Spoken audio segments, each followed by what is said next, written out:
Medical ভর্তি পরীক্ষার একটি আপডেট ভিডিওতে তোমাদের সবাইকে স্বাগতম। তো চলো শুরু করা যাক। 2025-26 শিক্ষাবর্ষের মেডিকেল ভর্তি পরীক্ষা আগামী 12ই ডিসেম্বর সারা দেশে একযোগে অনুষ্ঠিত হবে।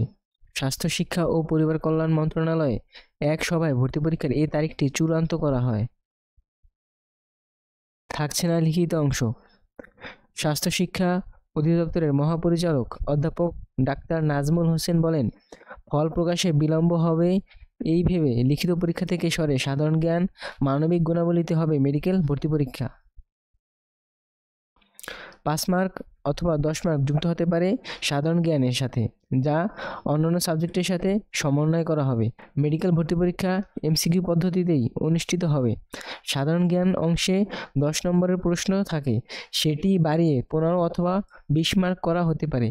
এ নাম্বার অন্য বিষয়গুলির সঙ্গে সমন্বয় করা হতে পারে। বিষয়টি আগামী সপ্তাহে চূড়ান্ত করা হবে।